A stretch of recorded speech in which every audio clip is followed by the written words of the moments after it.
نہیں جناب، میں اسے ضروری سمجھتا ہوں اگر وہ میری مدد کر سکے۔ جاوید مرزا نے کسی ملازم کو آواز دی اور عمران کا جملہ ادھورا رہ گیا۔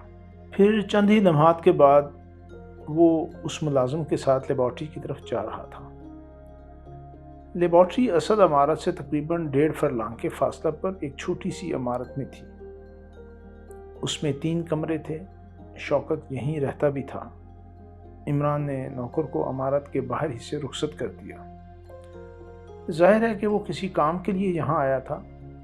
دروازے بند تھے اور وہ سب نیچے سے اوپر تک ٹھوس لکڑی کے تھے۔ ان میں شیشے نہیں تھے، کھڑکیاں تھیں، لیکن ان میں باہر کی طرف سوراخیں لگی ہوئی تھیں۔ البتہ ان میں شیشے تھے اور وہ سب روشن نظر آ رہی تھیں، جس کا مطلب یہ تھا کہ کوئی اندر موجود ہے۔ اس نے ایک کھڑکی کے شیشوں پر پل بھر کے لیے ایک سایہ سا دیکھا۔ ممکن ہے وہ کسی کی متحرک پرچھائی رہی ہو۔ عمران اس کھڑکی کی طرف بڑھا۔ دوسرے ہی لمحہ میں وہ عمارت کے اندر ایک کمرے کا حال بخوبی دیکھ سکتا تھا۔ حقیقتاً وہ لیبارٹری ہی میں جھانک رہا تھا۔ یہاں مختلف قسم کے آلات تھے۔ شوکت لوہے کی ایک انگیٹھی پر جھکا ہوا تھا۔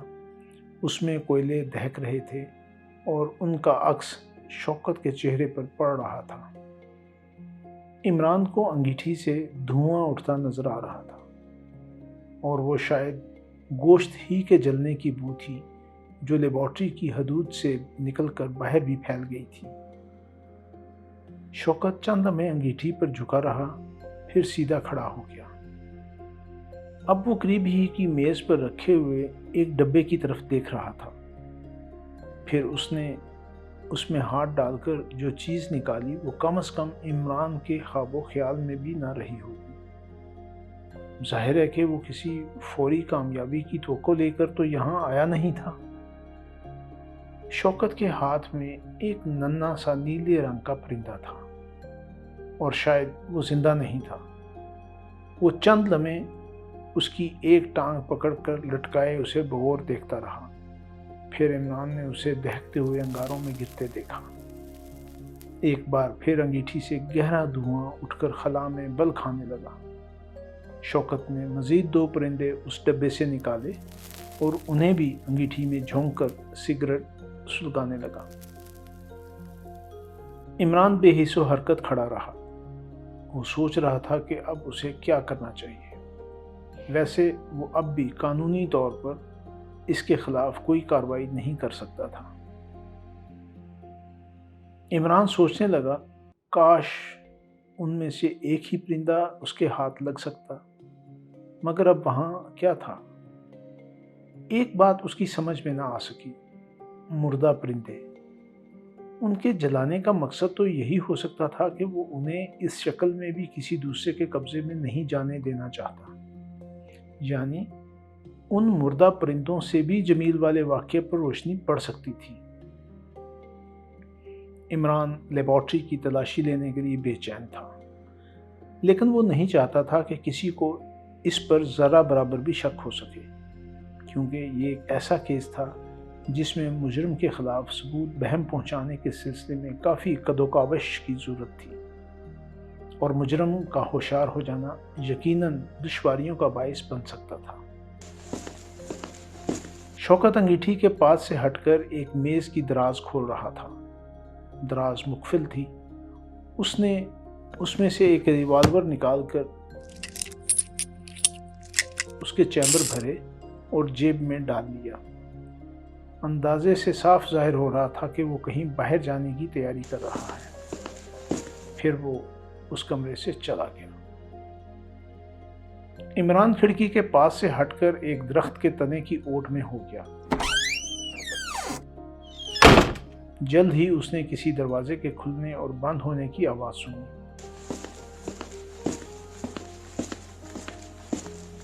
پھر سناٹے میں قدموں کی آہٹیں گونجنے لگیں۔ آہستہ آہستہ یہ آوازیں بھی دور ہوتی گئیں اور پھر سناٹا چھا گیا۔ عمران تنے کی اوٹ سے نکل کر سیدھا صدر دروازے کی طرف آیا۔ اسے توقع تھی کہ وہ مقفل ہوگا، لیکن ایسا نہیں تھا۔ ہاتھ لگاتے ہی دونوں پٹ پیچھے کی طرف کھسک گئے۔ عمران ایک لہجہ کے لیے رکا۔ دروازہ غیر مقفل ہونے کا مطلب یہ تھا کہ شوکت زیادہ دور نہیں گیا۔ ہو سکتا تھا کہ وہ رات کے کھانے کے لیے صرف کوٹھی ہی تک گیا ہو، مگر وہ ریوالور، آخر صرف کوٹھی تک جانے کے لیے ریوالور ساتھ لے جانے کی کیا ضرورت تھی؟ عمران نے اپنے سر کو خفیف سی جنبش دی، جس کا مطلب یہ تھا کہ خواہ کچھ بھی ہو، اس وقت اس چھوٹی سی عمارت کی تلاشی ضرور لی جائے گی۔ اس نے جیب سے ایک سیاہ نقاب نکال کر اپنے چہرے پر چڑھا لیا۔ ایسے مواقع پر وہ عموماً یہی کرتا تھا۔ مقصد یہ تھا کسی سے مڈ بھیڑ ہو جانے کے باوجود بھی وہ نہ پہچانا جا سکے۔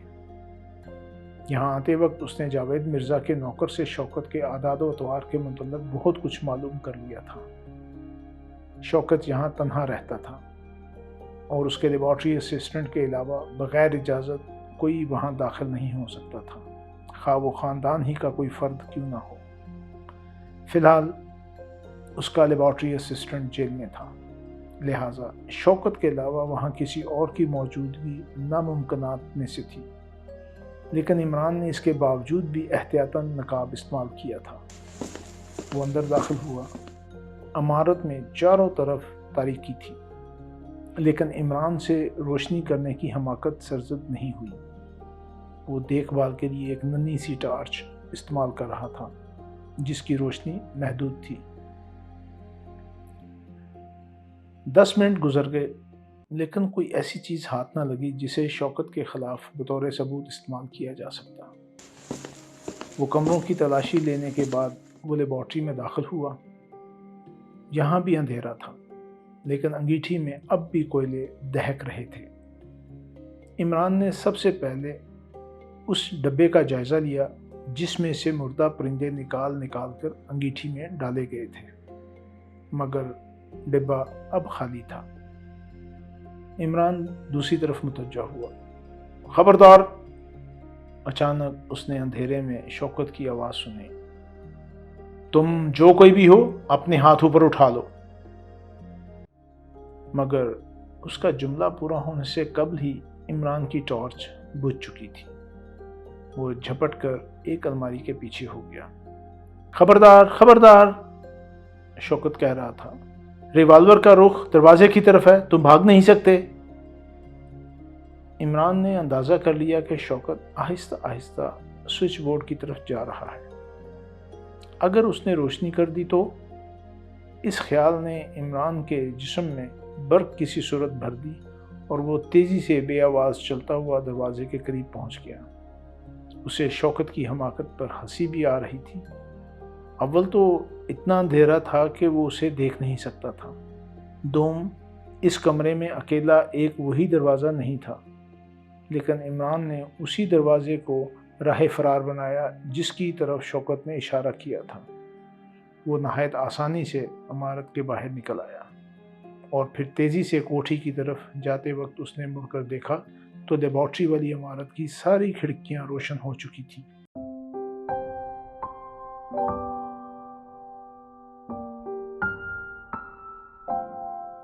روشی نے تحیر آمیز انداز میں عمران کی طرف دیکھا۔ ہاں، میں ٹھیک کہہ رہا ہوں، عمران نے سر ہلا کر کہا۔ پچھلی رات شوکت نے مجھے دھوکہ دیا تھا۔ شاید اسے کسی طرح علم ہو گیا تھا کہ میں کھڑکی سے جھانک رہا ہوں۔ ریوالور تھا اس کے پاس؟ ہاں، لیکن اس کی کوئی اہمیت نہیں۔ ہو سکتا ہے کہ وہ اس کا لائسنس بھی رکھتا ہو، اور وہ پرندے نیلے ہی تھے۔ 100%، عمران نے کہا۔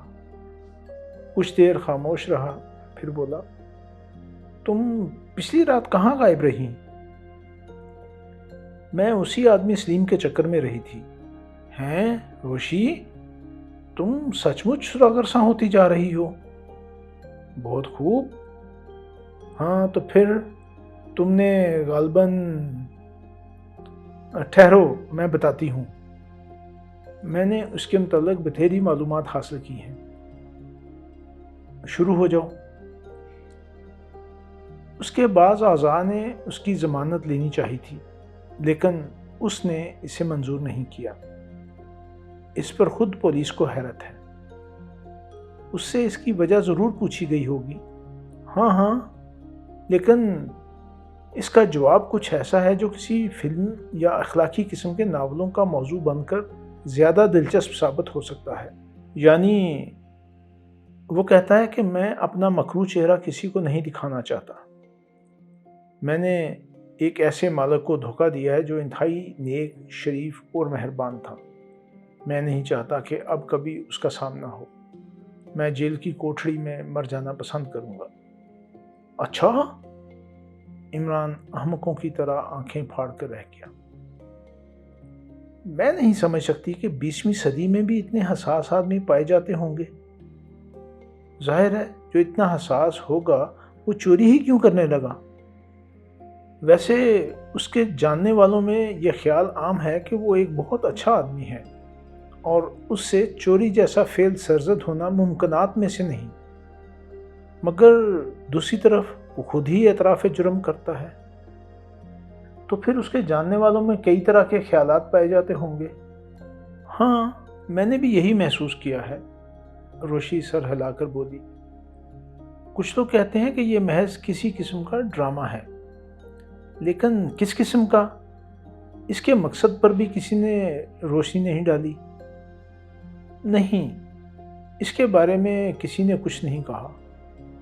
عمران کچھ سوچنے لگا، پھر اس نے کہا، معاملات کافی پیچیدہ ہیں۔ پیچیدہ نہیں بلکہ مضحکہ خیز کہو، روشی مسکرا کر بولی۔ سلیم شوکت کا ملازم تھا۔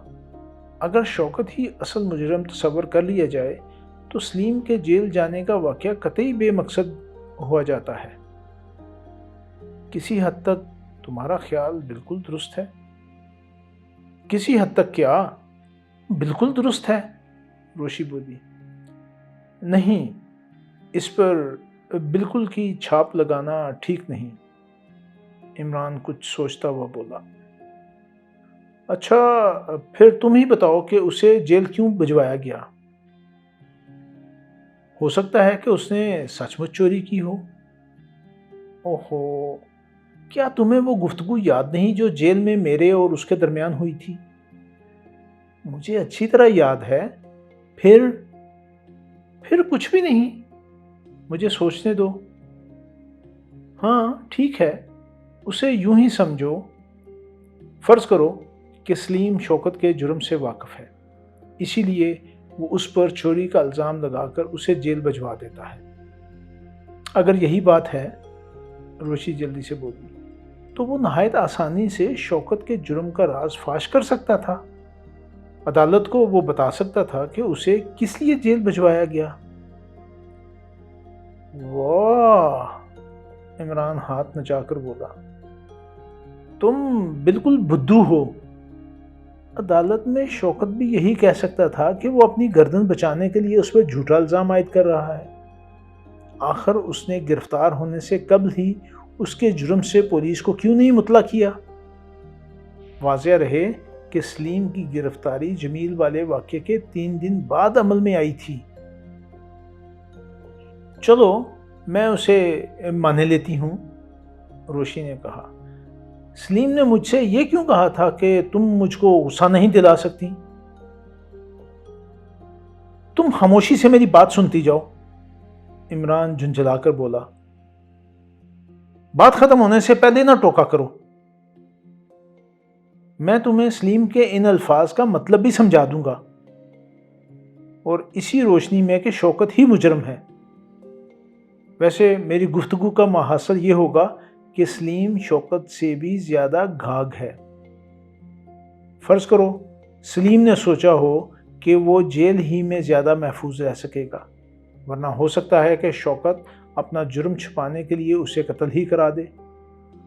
شوکت نے اسے اس توقع پر چوری کے الزام میں جیل بھجوایا ہوگا کہ وہ اس کا راز ضرور اگل دے گا، لیکن خود بھی ماخوذ ہونے کی بنا پر عدالت کو اس کا یقین دلانے میں کامیاب نہ ہوگا۔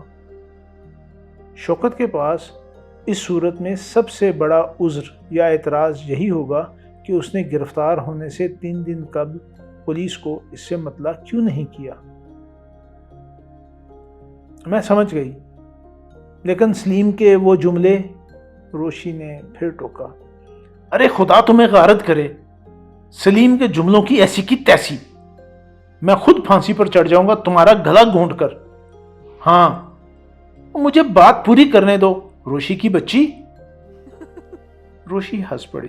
عمران نے کچھ اسی قسم کے مضحکہ خیز انداز میں جلاہٹ ظاہر کی تھی۔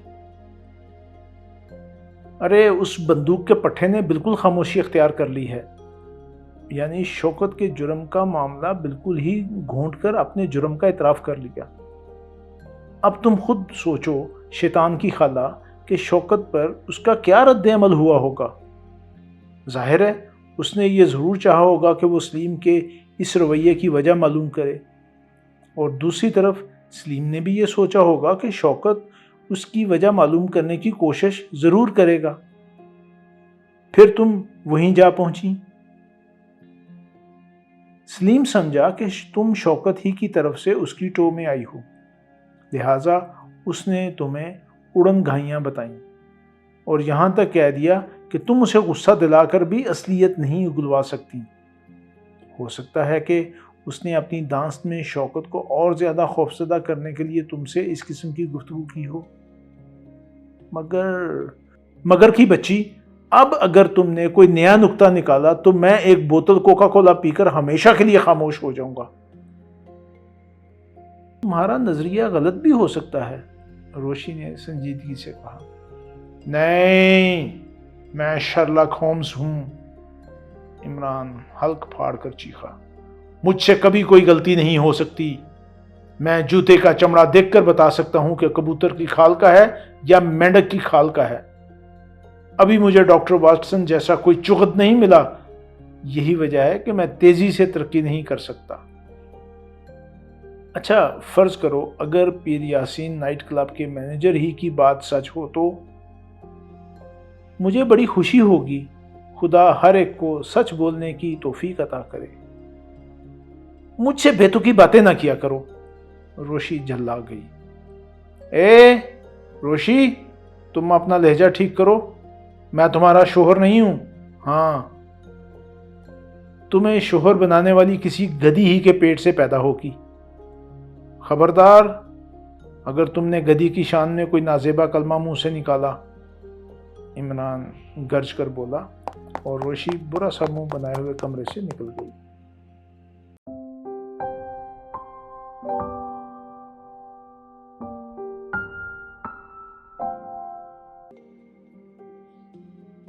عمران کا ایک ایک لمحہ مصروفیت میں گزر رہا تھا۔ اس کی دانست میں مجرم اس کے سامنے موجود تھا، بس اب اس کے خلاف ایسے ثبوت فراہم کرنا باقی رہ گیا تھا جنہیں عدالت میں پیش کیا جا سکے۔ اس نے شوکت کے پاس مردہ پرندے دیکھے تھے جنہیں وہ آگ میں جلا رہا تھا۔ بعض اوقات مختلف حالات کی ظاہری یکسانیت دھوکہ بھی دے جاتی ہے، لہٰذا عمران نے شوکت کے حق میں بھی بتھیرے نظریات قائم کیے، لیکن خود بخود ان کی تردید ہوتی چلی گئی۔ پروین شوکت کی چچا زاد بہن تھی اور نواب جاوید مرزا کی اکلوتی بیٹی۔ ظاہر ہے کہ نواب کے بعد اس کی جائیداد کی مالک وہی ہوتی۔ شوکت بھی کبھی صاحب جائیداد تھا، لیکن اس کی جائیداد سائنٹیفک تجربات کی نظر ہو گئی تھی، لہٰذا وہ دوبارہ اپنی مالی حالت درست کرنے کے لیے پروین سے شادی کے خواب دیکھ سکتا تھا۔ عمران نے یہ خیال کیپٹن فیاض پر ظاہر کیا، جسے اس نے تار دے کر خاص طور سے سردار گڑھ بلایا تھا۔ مگر عمران، فیاض نے کہا، یہ ضروری نہیں کہ پروین کی شادی اس واقعہ کے بعد شوکت ہی سے ہو جائے۔ اگر جاوید مرزا کو اس کی شادی اپنے بھتیجوں ہی میں سے کسی سے کرنی ہوتی تو بات جمیل تک کیسے پہنچتی؟ اعتراض ٹھیک ہے، عمران بولا، لیکن اس صورت میں میرے قائم کردہ نظریوں کو دوسرے دلائل سے بھی تقویت پہنچ سکتی ہے۔ نظریہ بدستور وہی رہے گا، لیکن دلائل… اچھا مجھے بتاؤ، اب تم کیا دلیل رکھتے ہو؟ انسانی فطرت کی روشنی میں اسے دیکھنے کی کوشش کرو۔ ہم سب ذاتی آسودگی چاہتے ہیں ہر معاملے میں، لیکن حالات کے ساتھ ہی آسودگی حاصل کرنے کا طریقہ کار بھی بدلتا رہتا ہے۔ شوکت کو پروین سے شادی کر لینے پر بھی آسودگی حاصل ہو سکتی ہے، اور شادی نہ ہونے کی صورت میں اپنے انتقامی جذبے کو بے لگام چھوڑ دینے سے بھی اسی قسم کی آسودگی حاصل ہوگی۔ یعنی اگر وہ انتقاماً پروین کے ہر منگیتر کا چہرہ بگاڑتا رہے، تب بھی اسے وہی سکون ملے گا جتنا پروین سے شادی ہو جانے پر حاصل ہو سکتا ہے۔ فیاض چند لمحے کچھ سوچتا رہا، پھر آہستہ سے بولا، تم ٹھیک کہہ رہے ہو، میں جھک مار رہا ہوں اور تم بالکل گدھے ہو۔ دفتن عمران کا موڈ بگڑ گیا۔ کیا؟ فیاض اسے متحیرانہ انداز میں گھورنے لگا۔ کچھ نہیں، میں صرف یہ کہنا چاہتا تھا کہ تم اس محکمے کے لیے مناسب نہیں ہو۔ استعفیٰ دے کر میری فرم میں ملازمت کرو، فی طلاق کے حساب سے کمیشن الگ ملے گا۔ عمران پیارے، کام کی بات کرو، فیاض بڑی لجاجت سے بولا۔ میں چاہتا ہوں کہ تم اس معاملے کو جلد سے جلد نپٹا کر واپس چلو، وہاں بھی کئی مصیبتیں تمہارا ہی منتظر ہیں؟ کہیں میری شادی تو نہیں طے کر دی؟ ختم کرو، فیاض ہاتھ اٹھا کر بولا۔ شوکت والے نظریے کے علاوہ کسی اور کا بھی امکان ہے یا نہیں؟ ہے، کیوں نہیں؟ یہ حرکت جمیل کے چچا یا ماموں کی بھی ہو سکتی ہے۔ ہاں، ہو سکتا ہے، مگر میں اس پر یقین کرنے کے لیے تیار نہیں، محض اس لیے کہ سجاد سے تمہارے دوستانہ تعلقات ہیں۔ کیوں؟ نہیں، یہ بات نہیں، ان میں سے ہر ایک میرے لیے کھلی ہوئی کتاب ہے، ان میں سے کوئی بھی اتنا ذہین نہیں ہے۔ خیر، مجھے اس سے بحث نہیں ہے، میں نے جس کام کے لیے بلایا ہے اسے سنو، عمران نے کہا، اور پھر خاموش ہو کر کچھ سوچنے لگا۔ تھوڑی دیر بعد پھر بولا، سلیم کا قصہ سن ہی چکے ہو، میں چاہتا ہوں کہ کسی طرح اسے جیل سے باہر لایا جائے۔ بھلا یہ کیسے ممکن ہے؟ کوئی صورت نکالو، آخر اس سے کیا ہوگا؟ بچہ ہوگا اور تمہیں ماموں کہے گا، عمران جلا کر بولا۔ ناممکن ہے، یہ کسی طرح نہیں ہو سکتا۔ بچہ؟ عمران نے پوچھا۔ بکو مت، میں سلیم کی رہائی کے متعلق کہہ رہا ہوں۔ وہ چوری کے جرم میں ماخوذ ہے، اسے قانون کے سپرد کرنے والا شوکت ہے۔ جب تک کہ وہ خود عدالت سے اس کی رہائی کی درخواست نہ کرے، ایسا نہیں ہو سکتا۔ میں بھی اتنا جانتا ہوں، اس کے باوجود بھی اس قسم کے احمقانہ خیالات رکھتے ہو۔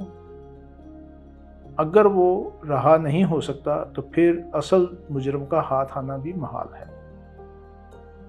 آخر شوکت کے خلاف ثبوت کیوں نہیں مہیا کرتے؟ مجھے یہ سب کچھ بنڈل معلوم ہوتا ہے، خصوصاً پرندوں کی کہانی۔ پھر شوکت ان مردہ پرندوں کو آگ میں کیوں جلا رہا تھا؟ فیاض نے کہا۔ وہ جھک مار رہا تھا، اسے جہنم میں ڈالو۔ لیکن کیا تم کسی ایسے پرندے کے وجود پر یقین رکھتے ہو جس کے چونچ مارنے سے آدمی مبروس ہو جائے اور اس کے جسم میں ایسے جراثیم پائے جائیں جو ساری دنیا کے لیے بالکل نئے ہوں؟ ظاہر ہے کہ سفید داغوں کی وجہ وہی جراثیم ہے۔ ممکن ہے کسی سائنٹیفک طریقہ سے ان پرندوں میں اس قسم کے اثرات پیدا کیے گئے ہوں۔ اچھا، یعنی تم بھی یہی سمجھتے ہو؟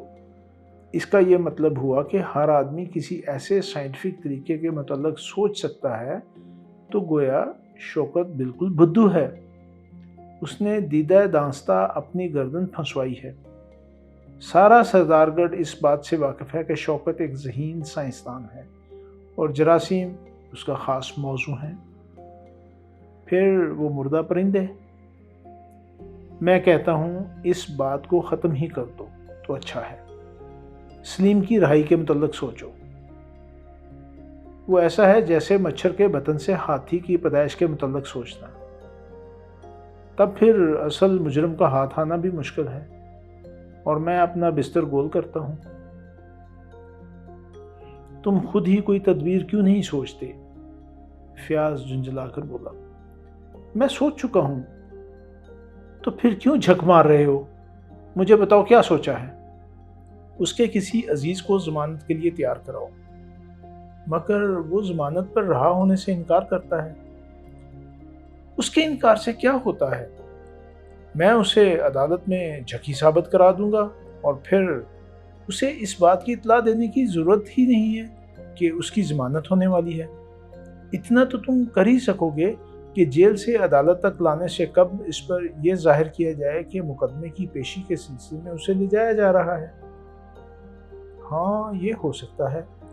ہو نہیں سکتا، بلکہ اسے کل تک ہو جانا چاہیے، عمران نے ایک ایک لفظ پر زور دے کر کہا۔ جی سامعین، آپ نے عمران سیریز کی نئی ایپیسوڈ سنی۔ مجھے یقین ہے کہ آپ ضرور اس سے محظوظ ہوئے ہوں گے۔ آپ کا قاری آپ سے اجازت چاہتا ہے، مگر جانے سے پہلے ہمارے چینل کو ضرور سبسکرائب کریں، اپنے دوستوں اور دیگر حلقہ احباب میں بھی اسے شیئر کریں۔ ملتے ہیں کچھ دیر کے بعد نئی ایپیسوڈ کے ساتھ۔